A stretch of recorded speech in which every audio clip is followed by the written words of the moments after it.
Hello बच्चों, स्वागत है आप सभी का एमपी बोर्ड स्टडी जोन में। मैं विनोद सर, कनिष्ठा कोचिंग क्लासेस से। आज हम प्रारंभ करने जा रहे हैं क्लास 10th सब्जेक्ट साइंस के अंदर चैप्टर 1 और चैप्टर 1 जिसका नाम है रासायनिक अभिक्रियाएं एवं समीकरण, जो 7 नंबर का पूछा जाता है। सबसे पहले क्वेश्चन की हम बात करते हैं कि पहला क्वेश्चन है 2020 और 2022 में पूछा गया है कि वायु में जलाने से पहले मैग्नीशियम को साफ क्यों किया जाता है। क्या कारण है कि मैग्नीशियम जो रिबन है, क्योंकि मैग्नीशियम जो धातु होती है एक रिबन के फॉर्म में आती है, फीते के फॉर्म में। जैसे फीता होता है उसी तरह से उसकी कॉइलिंग हुआ करती है। वो कह रहे हैं कि मैग्नीशियम धातु को जलाने से पहले साफ करना, रगड़ना और पेपर से घिसना क्यों आवश्यक है। उसका सिर्फ कारण क्या है? कारण ये होता है कि जब मैग्नीशियम धातु को हवा में खुला छोड़ दिया जाता है तो उसकी ऊपरी सतह पर मैग्नीशियम ऑक्सीजन से क्रिया कर मैग्नीशियम ऑक्साइड की एक परत बना लेता है। इस परत के बनने के कारण इसको जलाना आसान नहीं होता, इसीलिए जलाने से पहले इसका क्या करना पड़ता है, इसको घिसना पड़ता है। चाहे आप किसी पेपर से घिस दें आप, या फिर जो सैंड पेपर आता है उससे घिस दें। घिसने के बाद जब आप जलाओगे तो बड़ी आसानी से जलता है। यहाँ पर एक अवक्रिया आपको दिखाई गई है कि मैग्नीशियम धातु जिसका संकेत Mg है, ऑक्सीजन से अभिक्रिया कर लेता है O2 और Mg प्लस O2, और उसके बाद जो बनता है उसकी सतह पर, सरफेस पर, वो होता है MgO। ये अभिक्रिया आपको लिखना है। चलिए दूसरे सबसे महत्वपूर्ण क्वेश्चन की हम बात करते हैं। निम्नलिखित रासायनिक अभिक्रियाओं के लिए संतुलित समीकरण लिखिए। कौन सी अभिक्रियाओं के लिए लिखना है? Hydrogen plus chlorine. तो देखो, हाइड्रोजन की जब क्लोरीन से अभिक्रिया कराएंगे तो हाइड्रोजन क्लोराइड बनेगा। तो देखो, हाइड्रोजन H2, क्लोरीन को Cl2 लिख दिया। हाइड्रोजन क्लोराइड का सूत्र HCl होता है। अब हमें इसको क्या करना है? संतुलित करने का जो तरीका है वो तरीका कुछ ऐसा होता है कि यहाँ पर 2 हाइड्रोजन है, यहाँ 2 क्लोरीन, तो यहाँ पर आप 2 लगा दीजिए, इसलिए यहाँ पर आप देखेंगे 2 लगा हुआ है। उसके बाद बेरियम क्लोराइड सूत्र होता है BaCl2। एल्यूमिनियम सल्फेट सूत्र होता है Al2SO4 whole thrice, Al2SO4 whole thrice. उसके बाद बेरियम सल्फेट बनेगा, फॉर्मूला होता है BaSO4। एल्यूमिनियम क्लोराइड, इसका फॉर्मूला होता है AlCl3। अब हम इसको संतुलित करेंगे। कैसे करेंगे? देखिए, यहाँ पर 3 SO4 है तो यहाँ पर SO4 से यहाँ का 3 लगा दीजिए। जैसे यहाँ 3 लगाएंगे तो Ba कितना हो गया? 3, तो यहाँ 3 लगा दीजिए। 3 इंटू 2 कितना हो गया? 6, और 3 इंटू 2 6 हुआ, तो इसका मतलब है कि आपको यहाँ पर क्लोरीन को 6 करने के लिए यहाँ पर 2 लगाना है। ये अभिक्रिया पूरी बैलेंस हो गई आपकी। ये संतुलित रासायनिक अभिक्रिया है। दूसरा है सोडियम, संकेत होता है सोडियम का संकेत होता है NaOH। सोडियम का संकेत है Na, और उसके साथ में आप देखेंगे जल का H2 होता है, sodium hydroxide NaOH, hydrogen H2 लिखते हैं। यहाँ पर बैलेंस करेंगे, संतुलित करेंगे, तो यहाँ पर 2 यहाँ लगाएंगे, 2 यहाँ पर लगाएंगे और 2 यहाँ लगाएंगे। ये अभिक्रिया पूरी तरह से संतुलित अभिक्रिया कहलाएगी। मैं आपको बता दूं कि जो तरीका पूछा जाता है इस यूनिट में से, वो 4 नंबर का एक क्वेश्चन भी आता है। उसका एक तरीका ये है जिसमें शब्दों में दिया रहता है, आपको ये सूत्र बना के लिखना है और इसको संतुलित करना है। चलिए अगले क्वेश्चन की हम बात करते हैं। क्वेश्चन नंबर तीसरा है। तीसरे में लिखा हुआ, निम्नलिखित अभिक्रियाओं के लिए उनकी अवस्थाओं के संकेत के साथ संतुलित रासायनिक समीकरण लिखिए। फिर से देखिए, यहाँ पर जल में बेरियम क्लोराइड तथा सोडियम सल्फेट के विलयन अभिक्रिया करके सोडियम क्लोराइड का विलयन और अघुलनशील बेरियम सल्फेट का अवक्षेप बनाते हैं। तो देखो, यहाँ पर लिखा हुआ है कि जल में बेरियम क्लोराइड यानी बेरियम क्लोराइड का जलीय विलयन, तो BaCl2। यहाँ पर AQ का मतलब होता है, AQ लिखा है उसका मतलब है जलीय विलयन, यहाँ भी AQ लिखा जाएगा। BaCl2 ब्रैकेट में AQ लिखेंगे। अभिक्रिया सोडियम सल्फेट से कराते हैं Na2SO4, उसका जलीय विलयन AQ हो गया। अब इसके बाद अभिक्रिया होने के बाद बनेगा क्या? बेरियम सल्फेट का अवक्षेप बनता है, जो सॉलिड होता है, तो उसके लिए ऐसे लिखते हैं। और यहाँ पर NaCl है वो जलीय विलयन में आता है, AQ लिख देते हैं। अब हमें इसको संतुलित करना है, तो 2 Na 2 Cl है, यहाँ पर आप 2 लगा दीजिए तो ये संतुलित हो जाएगी। दूसरा देखिए, यहाँ पर सोडियम हाइड्रोक्साइड का जलीय विलयन NaOH, ये देखो जलीय विलयन AQ लिख दिया। AQ मतलब एक्वस, इंग्लिश का शब्द है, लेकिन इसको हम कहते हैं जलीय विलयन।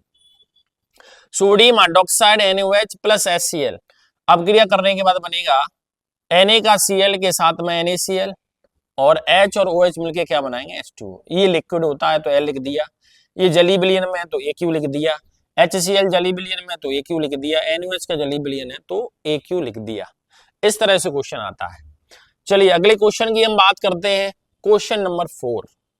प्रश्न चौथा जो प्रश्न है उसमें लिखा है किसी पदार्थ X के विलयन का उपयोग सफेदी करने के लिए होता है। सफेदी मतलब पुताई करने के लिए, दीवारों पर पुताई करते हैं उसके लिए। पदार्थ X का नाम क्या होगा, इसका सूत्र लिखिए, और जो पदार्थ X है उसकी जल के साथ अपक्रिया लिखिए। तो देखो यहां पर पदार्थ X का नाम क्या है, वो है कैल्शियम ऑक्साइड, जिसको हम कहते हैं बिना बुझा हुआ चूना, इंग्लिश में कहते हैं क्विक लाइम, क्विक लाइम, बिना बुझा हुआ चूना।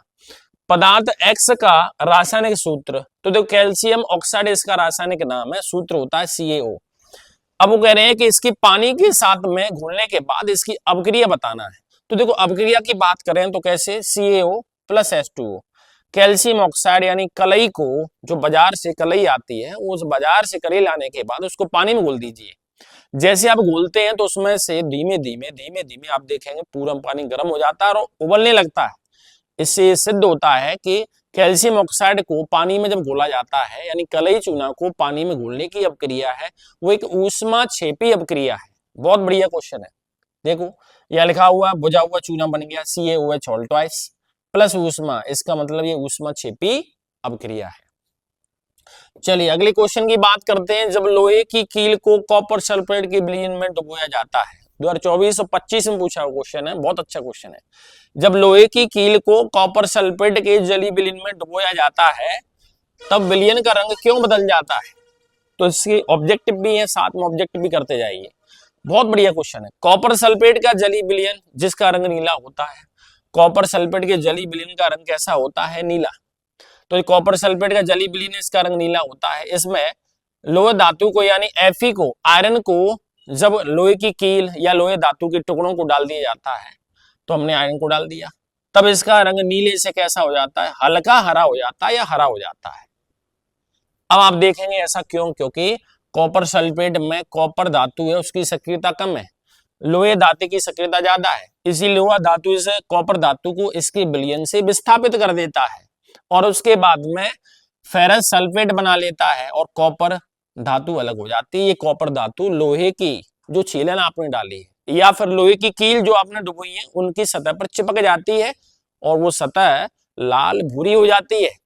इसलिए यहाँ पर पहला क्वेश्चन, कॉपर सल्फेट के जली विलयन में लोहे को मिलाया जाता है, लोहे की कील को डाला जाता है, तो कॉपर सल्फेट का रंग कैसे बदलता है, तो नीले से हरा हो जाता है।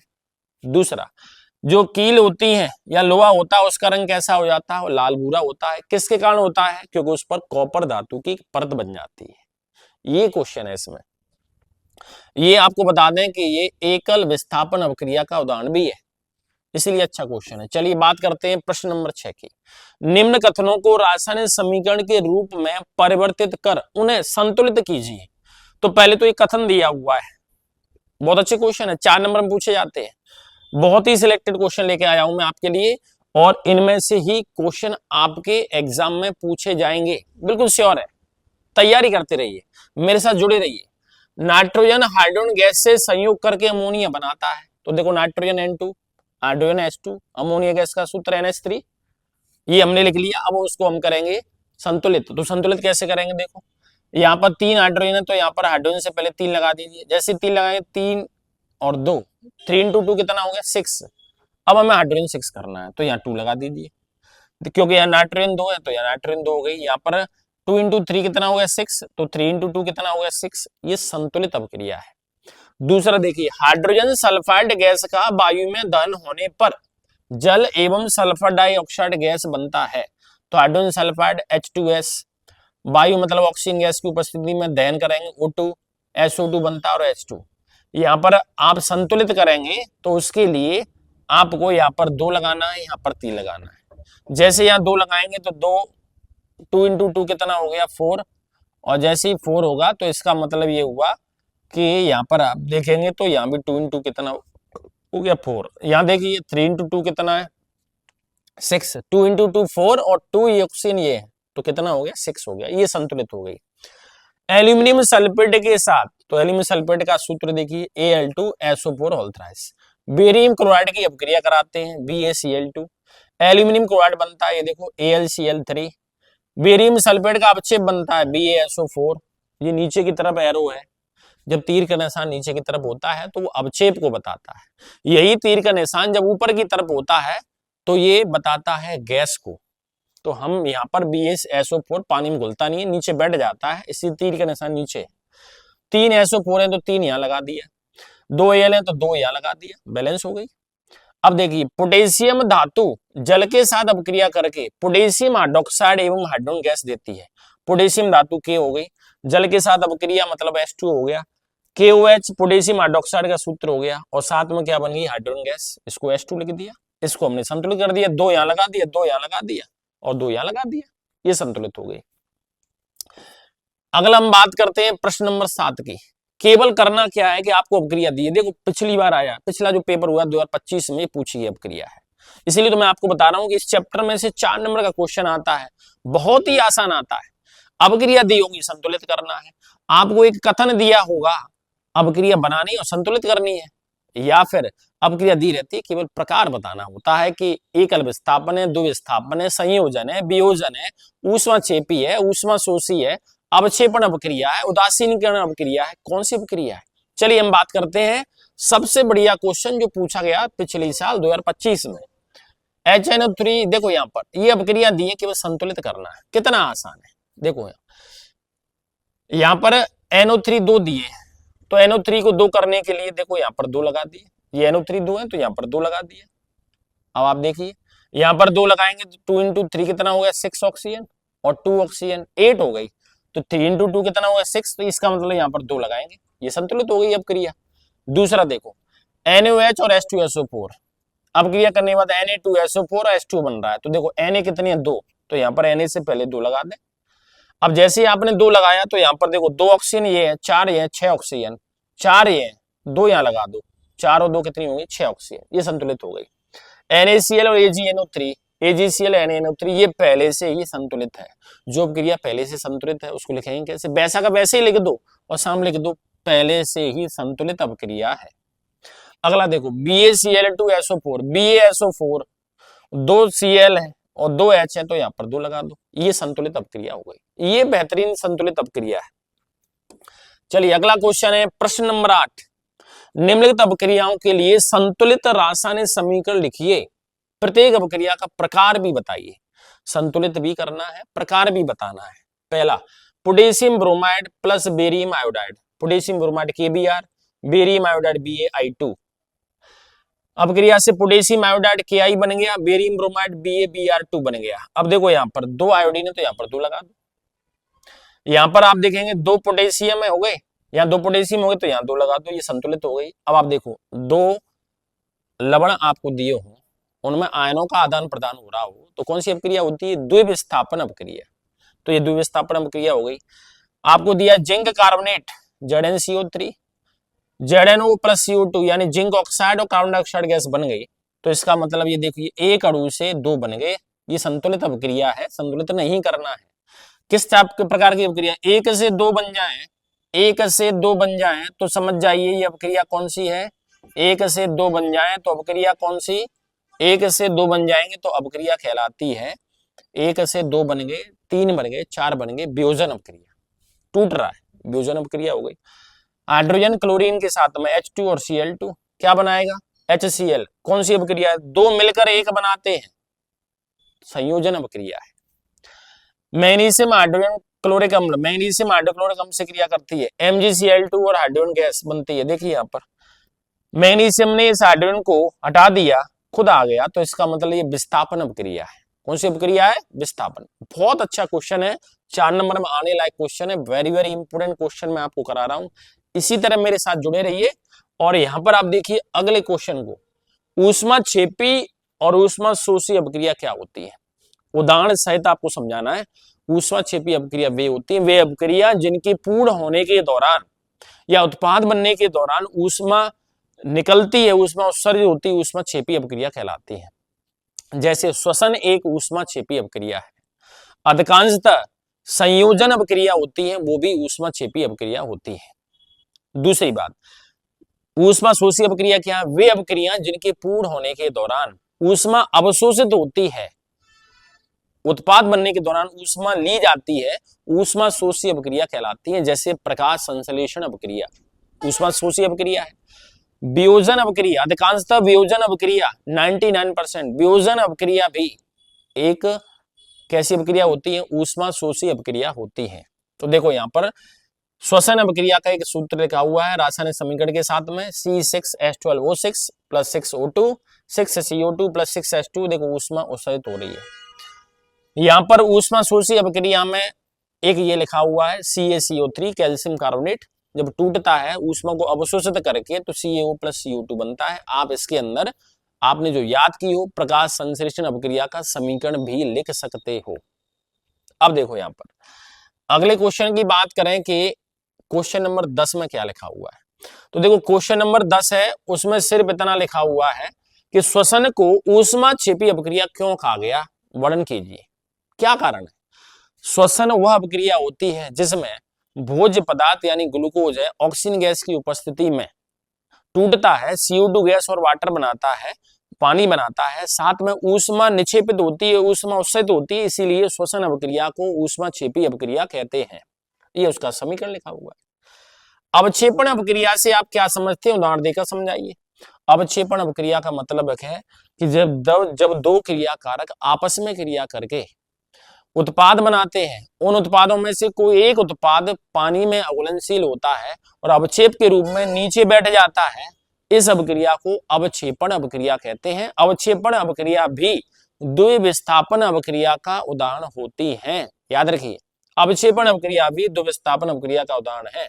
देखो यहाँ जो आपने याद किया हो, यहाँ पर आप देखेंगे तो ये है Na2SO4 BaCl2, सोडियम सल्फेट की अपक्रिया बेरियम क्लोराइड से कराते हैं तो बेरियम सल्फेट का अपक्षेप बनता है। ये अपक्षेप नहीं है, याद रखिए, ये अपक्षेप नहीं है ना, अपक्षेप ये नहीं है। अपक्षेप तो इस साइड में दिया हुआ है, वो अपक्षेप है। BaSO4 बेरियम सल्फेट पानी में घुलता नहीं है, ये अपक्षेपण अपक्रिया कहलाती है।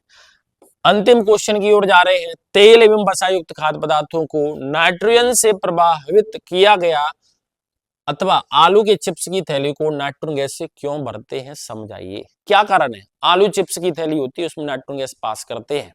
तो देखो यहाँ पर तेल एवं वसा युक्त खाद्य पदार्थ जैसे आलू की चिप्स होती हैं, जब सामान्यतः हवा के संपर्क में आती है तो सड़ जाते हैं, और तेल और वसा युक्त पदार्थों का इस तरह सड़ जाना विकृत गंध्यता कहलाता है। इसको रोकने के लिए हम निष्क्रिय गैस जो वातावरण को पूरे को निष्क्रिय कर देती है, ऑक्सीजन के प्रभाव को खत्म कर देती है, नाइट्रोजन गैस इन्हीं चिप्स के अंदर, इन्हीं आलू चिप्स के पैकेट के अंदर भरते हैं, जिसके कारण इनको लंबे समय तक रखा जा सकता है और ये खराब नहीं होते हैं। इसलिए पूछा जाता है इनको बचाने की कौन सी गैस उपयोग करते हैं, तो उत्तर होता है नाइट्रोजन गैस।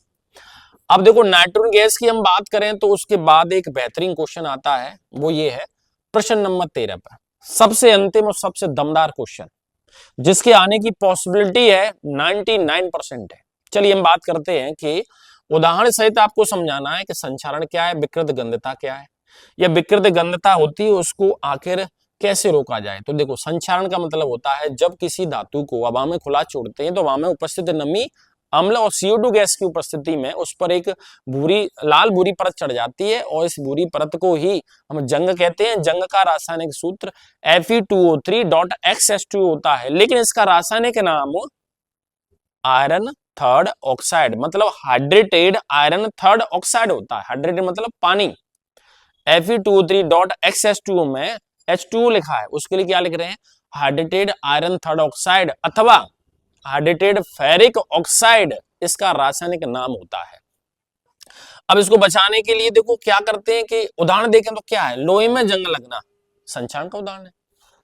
विकृत गंध्यता क्या है, तेल एवं वसा युक्त पदार्थों को जब हवा में खुला छोड़ा जाता है तो हवा और वायु की उपस्थिति में, ऑक्सीजन गैस की उपस्थिति में वो सड़ते हैं, उनमें से दुर्गंध आती है, इसी को हम विकृत गंध्यता कहते हैं। विकृत गंध्यता से बचाने के लिए हम इसमें नाइट्रोजन गैस प्रवाहित करते हैं।